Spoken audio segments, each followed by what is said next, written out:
హే! నేను మీకోసం ఒక స్టోరీ చెప్తున్నా. ఒక అబ్బాయి, ఒక అమ్మాయి. అర్జున్ మరియు అక్కి. అక్కి, అర్జున్‌ల ఫ్రెండ్‌షిప్ 1 ఇయర్‌లోనే చాలా థిక్కెస్ట్ ఫ్రెండ్‌షిప్‌గా మారిపోయింది. అలా అయితే లాస్ట్ ఇయర్ అక్కి అర్జున్‌కి ఒక ఫ్రెండ్‌షిప్ బ్యాండ్ కట్టింది. అది ఆలోచిస్తూ, అరే నెక్స్ట్ డే ఫ్రెండ్షిప్ డే కదా! నేను కూడా ఈసారి కూడా అర్జున్‌కి ఒక ఫ్రెండ్షిప్ బ్యాండ్ కడదాం అని అనుకుంటూ కాల్ చేసింది. అర్జున్, రేపు మనం కలుద్దాం, ఈ ప్లేస్కి రా, నేను నీకు ఫ్రెండ్షిప్ బ్యాండ్ కడదాం అనుకుంటున్నా అని చెప్పింది. అలా అయితే అర్జున్ ఆ మాట విని సరే ఓకే అని చెప్పి నెక్స్ట్ డే మార్నింగ్ వేగంగా లేచి ఆ ప్లేస్కి వెళ్ళి వెయిట్ చేస్తూనే ఉన్నాడు.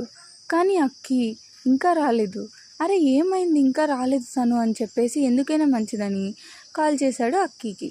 అక్కి, ఏమి ఇంకా రాలేదు, ఏమైంది నీకు అనేసి అంటే, అక్కి ఏమో ఏంట్రా ఏం మాట్లాడుతున్నావు అంటే, అదేంటి నువ్వే కదా నిన్న చెప్పావు కలుద్దామని. అర్జున్, అయ్యో మర్చిపోయా నేను, సారీ రా, ఈరోజు రావడం కుదరట్లేదు, నెక్స్ట్ టైం కడతానులే, సరే బాయ్ అని చెప్పేసి ఫోన్ కట్ చేసింది. అర్జున్ ఆ మాట విని ఇంతసేపు హోప్తో వెయిట్ చేశాడు, కానీ ఒక్క మాట కూడా అనకుండా సైలెంట్ అయిపోయాడు. కాసేపు అలా ఆలోచిస్తూనే ఉన్నాడు. కానీ అక్కి నుంచి ఫోన్ వచ్చింది ఈవినింగ్ అయ్యేసరికి. అర్జున్ ఫోన్ ఎత్తలేదు కోపంతో. అక్కి మళ్ళీ చేసింది కానీ ఫోన్ ఎత్తలేదు కోపపడి. కాసేపు అయ్యాక ఆలోచిస్తూ, నా ఫ్రెండ్ ఎందుకు ఇలా చేసింది, ఇలా చేయదే, రీజన్ ఏదో ఒకటి ఉంటుంది అని చెప్పేసి ఆలోచిస్తూ ఉన్నాడు. తర్వాత తనకు తెలిసిన ఇద్దరికి ఉన్న కామన్ ఫ్రెండ్కి ఫోన్ చేశాడు.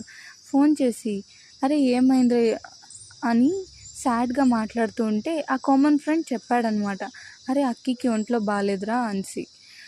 అదే చెప్దామని అక్కి ఫోన్ చేస్తుంటే అర్జున్ ఫోన్ లిఫ్ట్ చేయలేదు. మొత్తం తెలుసుకున్న అర్జున్ మళ్ళీ అక్కి కాడికి వెళ్ళి, sorry Akki, I'm so sorry, నేను తెలుసుకోలేదు, నువ్వు చేసినప్పుడు నేను ఎత్తలేదు అని చెప్పేసి ఒక ఫ్రెండ్షిప్ బ్యాండ్ తీసుకెళ్ళి కట్టేసి విష్ చేసి చెప్తాడు.